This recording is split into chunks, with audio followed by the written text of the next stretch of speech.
Ok, on se retrouve pour une nouvelle vidéo. L'objectif, c'est de vous montrer comment faire la différence avec une véritable marque et pourquoi c'est important. Je vais commencer cette vidéo-là avec juste deux photos. Pourquoi c'est important de créer une marque sur Amazon. En fait, là, ici, vous avez les mêmes produits. Le design est assez similaire, c'est relativement la même chose. On en a un mixeur, mais les deux ne vendent pas le même volume de vente et ne vendent pas au même prix. Parce que celui-ci à gauche, aujourd'hui, ça, c'est une marque qui est établie sur Amazon. Celui-ci à droite, il n'y a aucune marque. Et là, ce que vous pouvez voir, en fait, tout de suite, ce qui est flagrant, c'est que là, il y a plus de 3000 achetés au cours du dernier mois. Alors que sur le premier, il y en a eu que 100 qui ont été achetés au cours du dernier mois. Et en plus de ça, ce qui est intéressant, c'est celui avec la marque, il price plus cher. Alors que celui qui n'a pas de marque est obligé carrément de faire une offre à durée limitée, donc un deal, une promotion sur Amazon, pour pouvoir vendre son produit. Et être du coup aussi moins cher. Elle est là en fait la différence. Si aujourd'hui vous vous lancez sur Amazon en tant que marque générique, en ne vous différenciant pas de la concurrence, bah, ça ne va pas marcher pour vous Amazon. Bah, j'ai listé rapidement les points, pourquoi c'est important pour moi de créer une marque, en tout cas de créer une véritable marque sur Amazon. C'est que tous les produits, hein, sur Amazon, ils se ressemblent. La plupart des revendeurs sur Amazon, ça va être des Chinois. Je dirais même 70 du catalogue sur Amazon, c'est des Chinois, c'est des revendeurs chinois. Eux, ce qu'ils font, c'est que c'est votre fournisseur carrément. C'est littéralement votre fournisseur. Vous allez vous sourcer auprès d'eux et votre usine est sur Amazon. Moi, c'est le cas que j'ai eu avec un client. L'usine est sur Amazon, mais nous, on s'est différenciés parce qu'on a une marque qui est établie sur Amazon. Les gens peuvent se rattacher à ça. Ils ont confiance en achetant nos produits. Et c'est en fidélisant en fait comme ça vos clients que vous allez pouvoir faire de la récurrence. Que ce soit du consommable, ou que ce soit des produits complémentaires, ou que ce soit votre second produit que vous lancez sur Amazon, bah, comme il a déjà acheté avec vous une fois, il va pouvoir racheter avec vous une deuxième fois. En fait, ce qui est important, pourquoi est-ce qu'on crée vraiment une marque? C'est pour augmenter la valeur perçue. Un, vous pourrez vendre plus cher, plus facilement. Vous allez sortir de la guerre des prix. Parce que sur Amazon, tout le monde essaie de marrainer les prix, j'ai envie de dire. Parce qu'on se dit, si je vends moins cher, bah, je vais vendre plus et je vais rattraper ça sur ma marge. Parce que je vais faire du volume. C'est vrai qu'en quelque sorte, mais c'est pas comme ça que vous allez faire un business rentable. Sur Amazon, il y a une place pour les marques de qualité, un peu plus prégnant. Je dis pas aller dans le luxe, mais essayer de vous positionner vraiment au-dessus de la concurrence en termes de qualité, parce que vous avez testé vos produits, vous savez qu'ils fonctionnent, vous savez qu'il n'y a pas de problème de SAV, en tout cas très peu, et vous avez très bien analysé en fait vos concurrents, et vous pourrez vous différencier par votre marketing et par votre angle d'attaque, j'ai envie de dire, même sur votre stratégie, hein, sur Amazon Ads. Et en plus de ça, sur Amazon, ce qu'ils font sur Amazon, c'est sur cette marketplace, on met plus en avant les marques. Vous avez pu le voir avec le contenu à plus, donc c'est les images, que vous retrouverez en dessous de la fiche produit, et ça, c'est uniquement accessible pour ceux qui ont enregistré leur marque au brand registré d'Amazon. Entre guillemets, le dépôt de marque INPI sur Amazon. Et également, ceux qui ont enregistré leur marque, ils vont avoir accès à d'autres fonctionnalités sur Amazon, comme le Amazon Brand Store. Donc c'est un mini site web, carrément, que vous allez créer sur Amazon, où vous allez pouvoir mettre en avant l'histoire de votre marque, les valeurs et des produits complémentaires, toute votre gamme de produits, comme sur votre propre site web.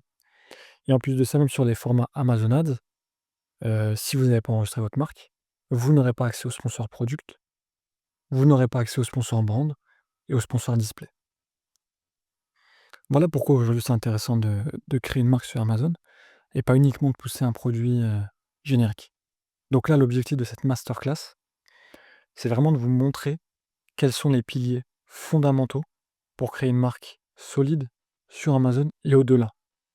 Parce qu'on démarre avec Amazon parce qu'il y a de la demande, c'est entre guillemets un trafic chaud. On se positionne sur la demande avec une différenciation, mais après derrière notre objectif c'est de faire plus d'argent.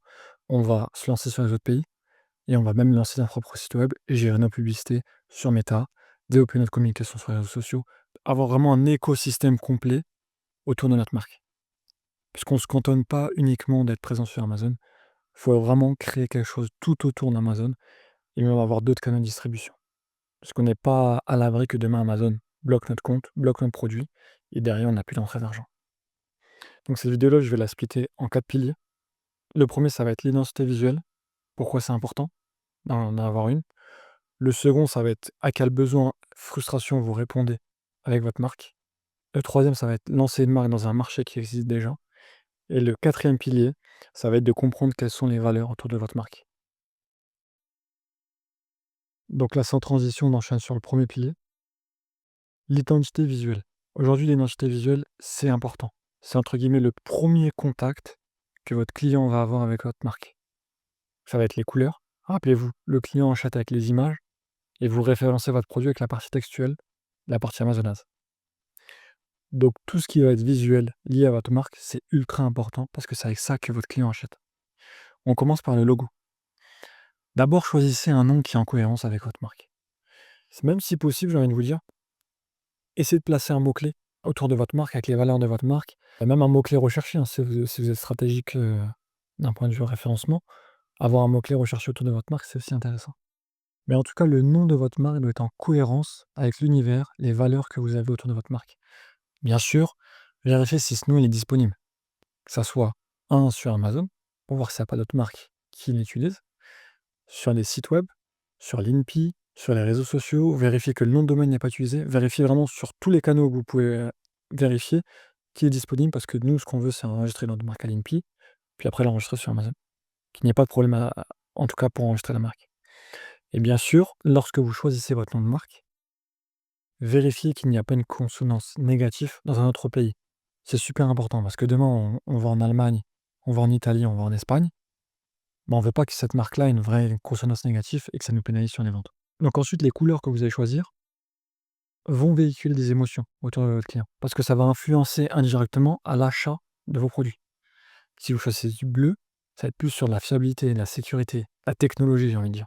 Le vert, vous savez que c'est éco-responsabilité, la nature. Le rouge, c'est plus de l'énergie, passion, urgence. Le noir, moi j'aime beaucoup, noir et blanc, c'est très dans le luxe, minimaliste, dans la simplicité.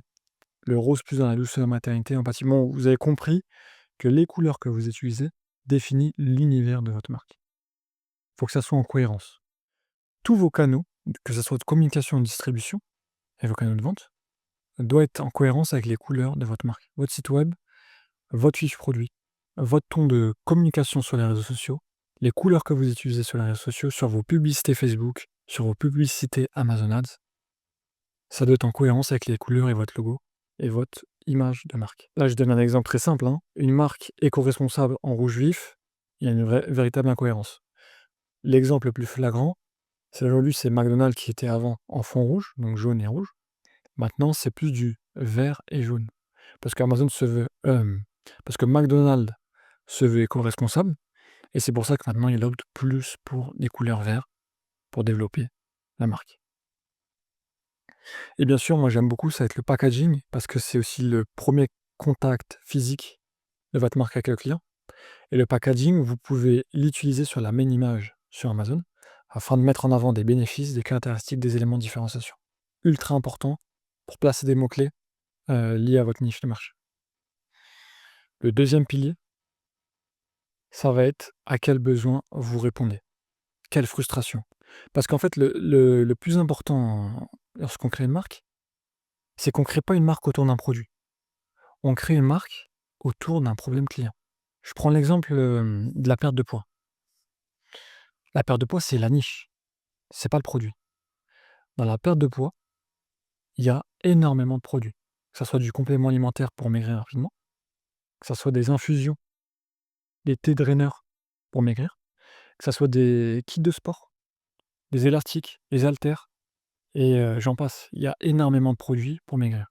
Et vous, comme vous allez cibler un persona, un client idéal, vous allez pouvoir lui adresser le bon produit en face et résoudre sa problématique. C'est uniquement pour ça qu'on crée une marque, parce qu'on adresse une communication dédiée à un client idéal. Et vous, votre travail, ça va être vraiment de comprendre votre client idéal. Ça va être de comprendre en fait ses besoins, ses envies, pourquoi il achète votre produit, à quelle est la transformation en fait il va avoir lorsqu'il achète votre produit. Ça, c'est super important. Je reste sur la perte de poids. Est-ce qu'en utilisant votre produit, il va réussir à atteindre ses objectifs? Il va réussir à être mieux dans son corps? à pouvoir mieux se déplacer. Et le premier pas que vous devez faire, une fois que vous avez identifié votre niche, identifié votre produit, ça va être d'analyser en fait tous les avis négatifs, que ce soit positifs, neutres, négatifs, de vos concurrents. Donc vous allez lister vos top 15 des concurrents et vous allez analyser un par un les avis négatifs. Bien sûr, dans d'autres vidéos, je vous ai recommandé d'exporter l'ensemble des avis, de les mettre sur ChatGPT et d'avoir un résumé. Bien sûr, ça c'est la méthode la plus rapide pour faire une étude de marché complète. Mais moi, ce que je veux, c'est que vous compreniez exactement comment positionner votre marque. En fait, en lisant les avis négatifs, positifs et neutres, de vos concurrents, vous, vous allez forcer votre esprit à mieux comprendre votre marque, à mieux comprendre en fait le besoin du client et à comment vous allez positionner votre marque face à ce besoin.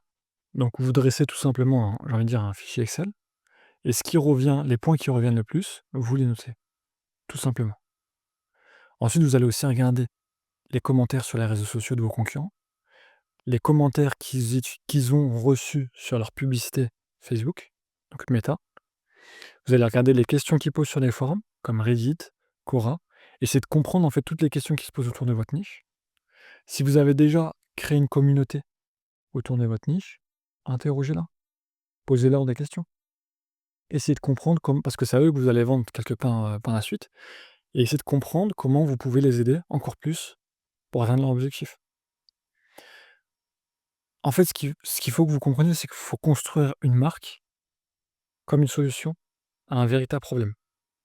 Et toute la communication que vous faites autour de cette marque, ça doit être à ce client idéal, à un profil bien précis.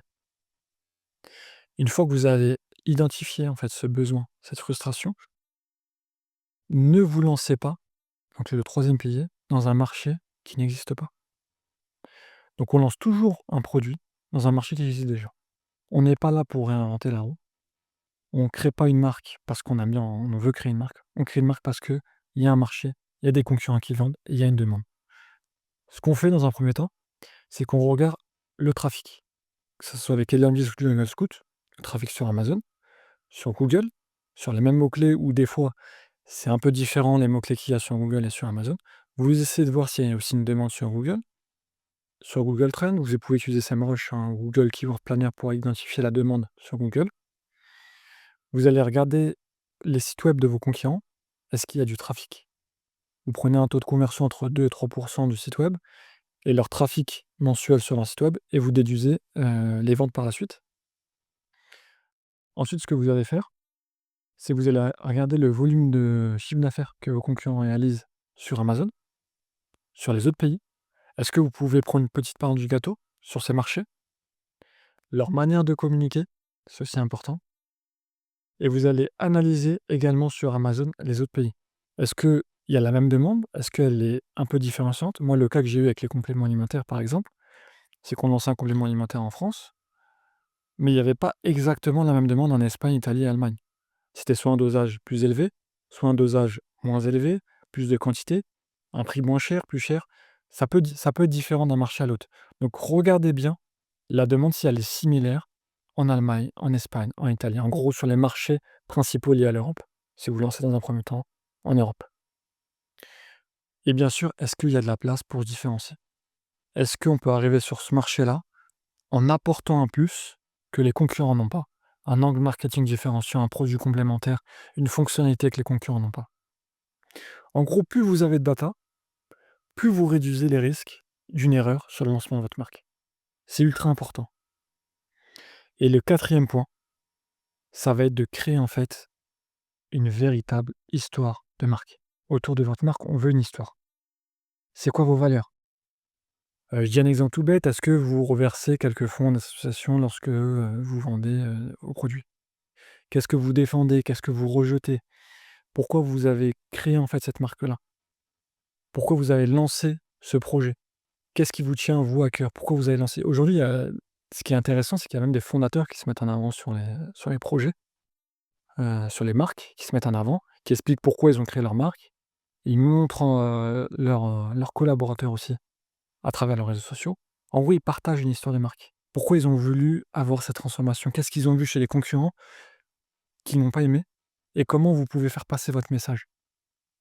comment vous pouvez vous différencier et toute cette histoire-là, toutes ces valeurs-là, vous devez les mettre sur le contenu à plus, sur la fiche produit, sur le store Amazon, sur votre site web, sur votre manière de communiquer, sur vos réseaux sociaux et ça doit faire parler et créer de l'émotion pour votre client.